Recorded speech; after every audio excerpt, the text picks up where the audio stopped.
datang ke channel aku. Okay, hari ni kita punya konten adalah berkenaan macam mana nak dapat result yang gempak dekat matrikulasi. Seperti mana yang korang tahu, adalah beberapa orang yang tahu kan, aku from matrikulasi Pahang. And yalah, sebelum ni aku belajar kat matrikulasi Pahang.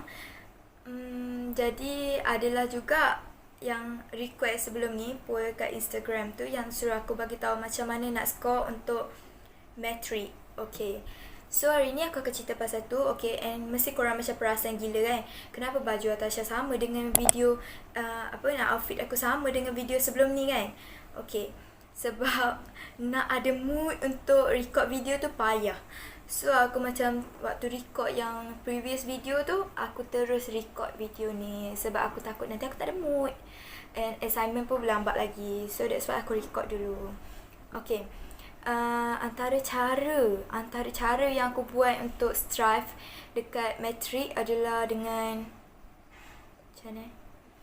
Dengan pergi kelas lah. Yang first kali memang korang kena pergi kelas.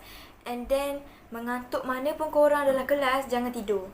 Sebab kalau korang tidur, sebenarnya dia macam cikgu tu lecturer akan rasa macam sedih tau, terasa hati, semua tu lah.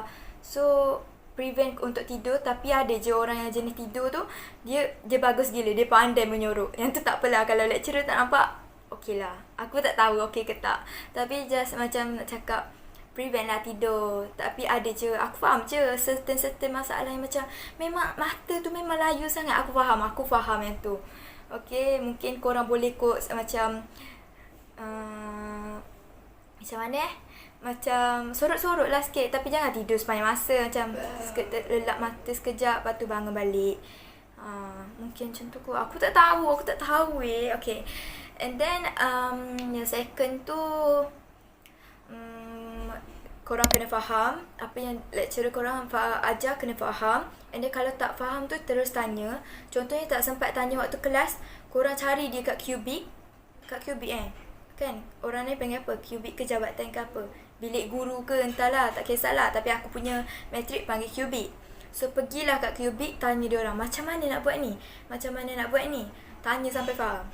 Lecturer tak akan menyampah kalau korang tanya soalan. Dia lagi suka dia lah, sebab macam budak ni macam dengar aku mengajar, dan maksudnya dia nak tahu dengan apa yang dia belajar, dia nak faham. Jadi sebenarnya lecturer akan rasa bangga lah, bukan dia tak akan menyampah. Okay, and then apa lagi yang aku buat adalah, kalau macam bio tu, actually aku suka buat nota.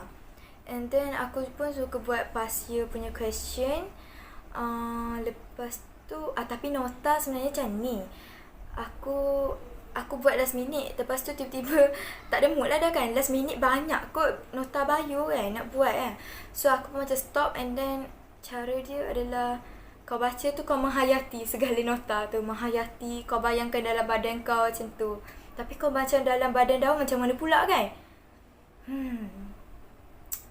Payah.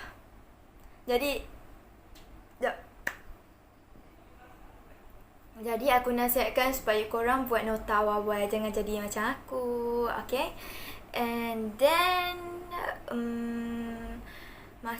macam aku sebenarnya pengalaman exam tu tak adalah banyak sangat tau. Sebab kita orang punya exam yang PSPM 2 tu tak sempat sebab COVID kan. Kita orang balik, lepas tu kayaknya dia kira result PSPM 1 plus dengan assignment SEM 2.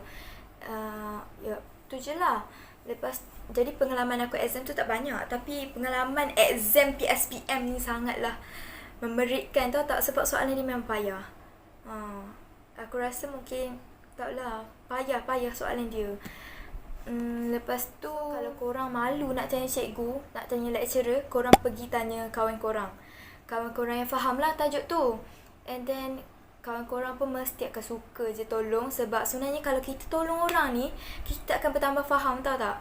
Rahmat yang dapat tu lagi banyak tau bila korang tolong orang yang tak faham ni. And then apa aku buat? Kejap, aku buat apa Okay, kalau mat tu aku sebenarnya mat aku tak suka mana mat. Okay, tapi aku macam mesti berusaha lah dengan mat. Macam tengok nota, lepas tu buat latihan pasia. Lepas tu macam tanyalah kawan-kawan aku yang pandai mat kan, macam mana nak buat ni, macam ni nak buat ni. And then paling penting siapkan homework lah. Sebab homework tu sebenarnya penting sangat. Sebab kalau homework untuk matrik lah, aku rasa semua benda homework dia tu sangat berguna. Tak adalah homework yang kita buat tu sia-sia. Mesti akan ada juga soalan yang dalam homework tu. Macam mana nak cakap maksudnya berguna homework yang kita buat tu. Bukan nak cakap soalan tu ada dalam exam, tak ada. Tapi kita macam tambah kefahaman kita.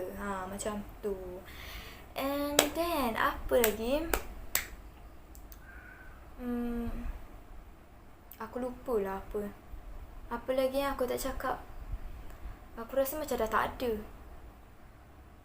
Korang study je lah. Elok-elok study betul-betul. Niat tu kena betul lah. Niat datang ke matrik tu nak belajar. Bukan nak cari benda lain. Faham kan? Okay, and then aku rasa tu je untuk kita punya video hari ni. Thank you so much for watching. Jangan lupa subscribe, like, share and comment down below. Kalau korang ada sebarang suggestion untuk what kind of content for the next video, korang boleh comment out. Okay, thank you for watching again. Bye.